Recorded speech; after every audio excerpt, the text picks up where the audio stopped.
welcome back to the channel. And today we got something a little bit different going on. So we're checking out the replays and some of the bases from our most recent CWL war with Town Hall Legends. We ended up losing by 1 star at the buzzer. So I'll kind of recap how the war went throughout another video when I start showing, I believe, Finn. But this was also one of our, I think this was one of our last triples. So war basically came down to we needed to go 5 out of 10 in order to win, or 5 out of 8, I think. And we ended up going 4 out of 8.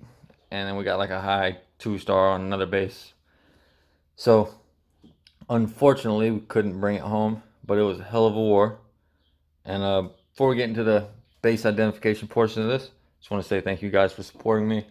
I really appreciate all the support that you guys have been showing through your clans, through your discords. I got Cold September putting me as their YouTuber in their Discord or in their clan description and their Twitter. Same thing with War Whales, Wretched Titans. All you guys, I really appreciate it. I'm gonna keep bringing you good content and make sure that we get these videos out every single day. All right, so this base right here, we got a 99% first triple or first 2-star, and it was a time fail. So what we're going to be looking at is what makes this base good for the attack that we use. First of all, let's look at what this base is good, what's a good option for this base in the first place. So here we have the Town Hall, and we have 4 ground expos, and all the heroes are on the outside.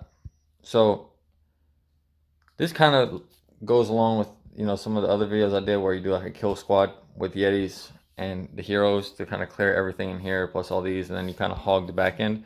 Now the problem with that on this base is the CC's on the other side, and then you have this double scatter shot, which I guess can be healed. But then you have the 2 multis. So there's other options when you start throwing in multis and stuff like that, because I don't have to deal with the expos on this side of the base. If I come in with a ground attack from the 3 o'clock side, I don't have to deal with these ground expos till the back. However, if I could find a way to take all this out with air, like dragons or something, if I take all this out, then I don't have to deal with these at all. So that's kind of what we were looking at. Summer ended up hitting us fresh, and they have a really, really good idea for how to attack this base. And it was something I had never saw before and was very impressed by it. So let's start with the 3 o'clock corner. We have single Inferno, lurable CC, and then a ring here of defenses. And then on the bottom side, we have all trash and then an outer ring of defenses. So with these buildings here, you can't really just funnel them with a wizard, because obviously the defenses can't really use something like an E-drag. Well, you can, but this single Inferno is going to lock on. It's not going to be worth it, especially if you're just going to get a couple buildings. So how do we do it? Well, we decided that the best way to funnel out here was just to send an Ice Golem and the Queen. And the Queen will go something like here, right? That's what we wanted the Queen to do. We didn't want the Queen to come here, because it is in range. Once she gets in here, she's in range of that clan castle, and we didn't want to pull the clan castle with the Queen. What do we want to do with the King? Well, originally we played with the idea of using the King to tank for the Queen, but what ends up happening is when the CC or there's Skellies over here, Skellies pop, and they end up pulling the King back this way, and he lures the CC anyway, and we didn't want that. So what we ended up doing is just saying, let's use an Ice Golem, and then once the Queen gets the first couple buildings, we'll send in 1 balloon here just to see what's in the CC, because we're going to be coming in with E-dragons on this base. So we want to clear out any archers that we had. So 1 balloon, get the CC lure, Queen deals with the CC, and then all these buildings here. I believe she even steps up and gets this building. So that was OP. All right, so let's go ahead. that portion of the base is gone. Now, in order to stop the queen from going into pull the CC, the whole CC, because it's like an ice golem, we're going to drop our first E-drag here. And it's going to chain this way and chain over here first. So that kind of cuts this off so that the queen is going to go in this direction, right? No healers, nothing, just the Sui queen. And then this E-drag starts to funnel here. All right. Now there's the air defense here, so before it gets in range of that, you're going to want to try to get a balloon down. But that's a kind of like small thing.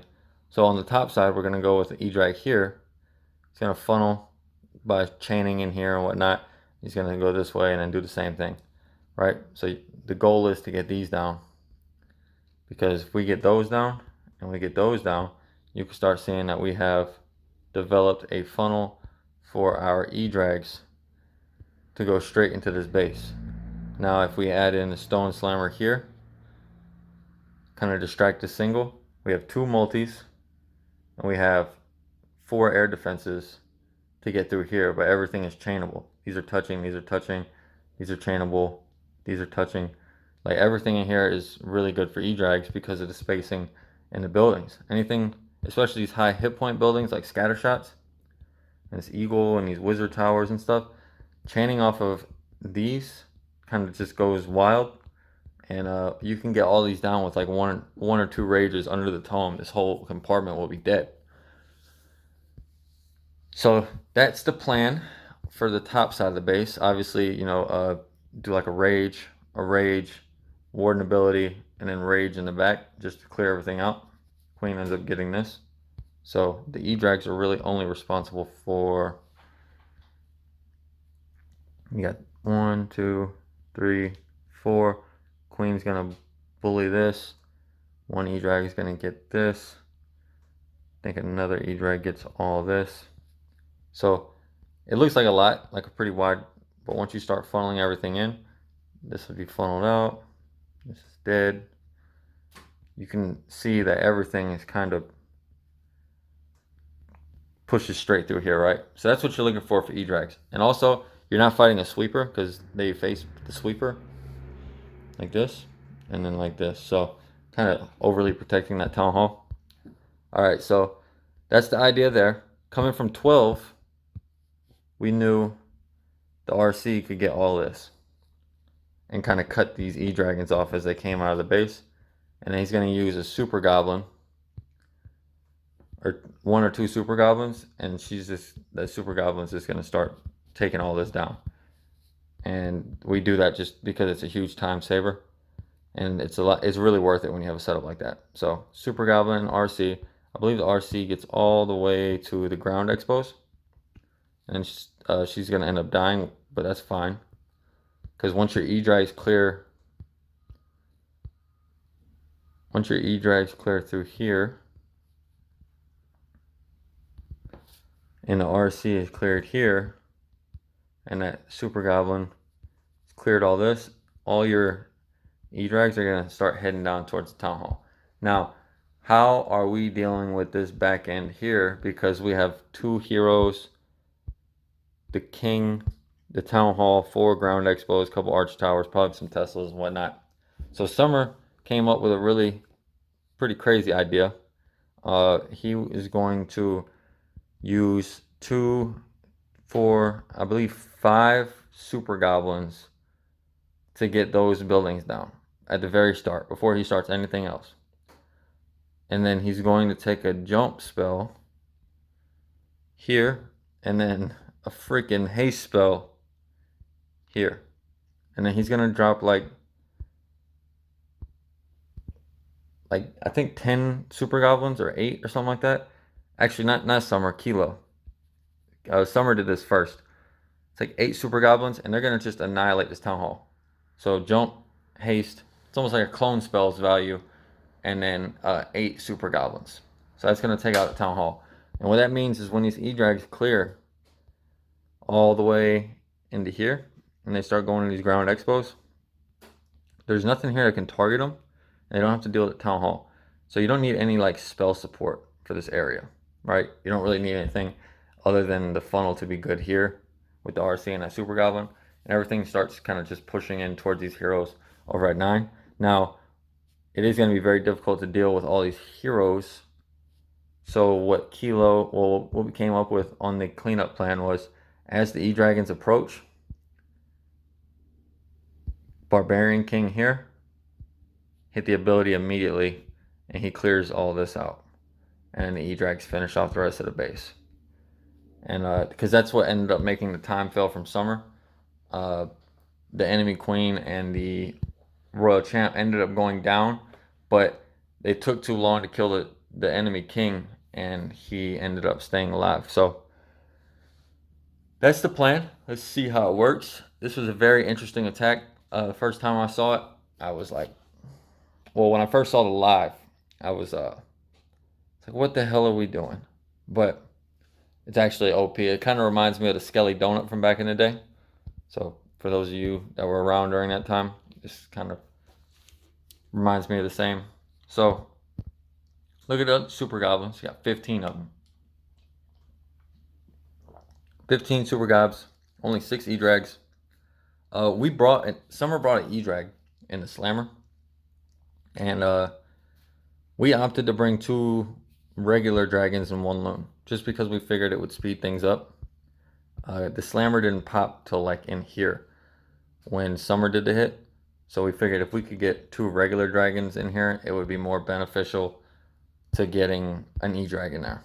Okay, so not a lot of E-Drags, 8 loons, 1 Ice Golem for the Queen, and 15 Super Goblins. Now pay attention to this OP plan. So 2 on there, 1 on there. It's got 12 left. Doesn't get the storage. And that mortar shot pushes so with Super Goblins, like a small bomb that pushes your goblins back, even though it won't kill them, it delays their timing. So that mortar landing delayed this 1 Super Goblin. So he's not going to end up getting his storage, which is 2. And you're going to see he ends up having to use a 3rd, I believe. See? Very close to getting it, but not all the way. Drops the jump. We brought a couple extras just in case we had something unfortunate like this happen. So, Super Goblin goes. Boom. And the haste is just going to keep them cloaked long enough to where they can get in there and do their job. So you see small bomb. Boom. And then all the other ones. I think he saves just 1. Like we had talked this through on voice. Look at this town hall. Skelly Donut, baby. Alright. So that's how we dealt with the town hall. Now he's going to drop 2 loons here to get the CC lore. A couple archers. Ice Golem and Queen. Now, we knew that as soon as this Ice Golem and Queen, once he had poisoned the CC and everything, it was time to start the E-Drags, because we needed to get these buildings down immediately. So the Queen didn't push towards the Ice Golems. So he gets the E-Drag down up top. Probably could have used a loon right there. This was very close to the end of war, so it was like a lot of pressure. I think there was like 10 of us on voice, and I was spotting them, and we had one guy who didn't really know the plan, and he was just calling stuff out. I was like, oh God. But yeah, so rages were pretty deep. We talked about doing deeper rages just because we wanted the benefit that he's going to get right here. So all these buildings go down really, really quickly. And then, yep, last rage. And you see how quickly that cleared? We weren't really worried about keeping the E-Dragons alive all the way through, because there's nothing really on the back end of the base. So here comes that Super Goblin and RC. Watch how much work the Super Goblin does. And as you can see on the 9 o'clock portion of the base, there's just nothing that can target air. Like this Stone Slammer is just kind of walking through the base. Got 2 E-Drags left. Remember, we got 2 full max dragons in the blimp, or in the Slammer. And he's got the Barbarian King. Now the Queen's going to jump this wall right when the Slammer's about to pop, which is very unfortunate, because we were aiming to get the enemy Queen. But thank God we brought regular dragons, because they get the RC, don't get the Queen, but Queen hops back over here, and the King ability goes off. Warden coming in. Super Goblins still doing some cleanup. And BK cleans up the rest of the trash. So really, really nice plan from Summer to start us off. And then really, really good plan and cleanup by Kilo in order to bring us a really, really clutch triple. So nice job, guys. Way to communicate, way to get those fixes out there. And the difference actually was Kilo used the jump and haste, and Summer ended up using quad quakes. He used less. He didn't use the haste because the quake did damage on the town hall, but we saved one spell space by switching to the jump and the haste, and then just adding in some more super goblins. So that was a really good idea. I'm really interested to see that base, and I did not expect to see something like that happen. So good job to you guys. That's it for today, guys. Just kind of looking at like something different, kind of out of the box. I hope you guys enjoyed it. Make sure you leave a comment, like, subscribe, share it with your buddies, share it with your clanmates. And then, as always, thank you, baby. I know you're posting these all in one day and you're kind of setting everything up for the whole week. So I'm trying to keep them not quite as long for you. I love you very much. Hope you enjoy your vacation.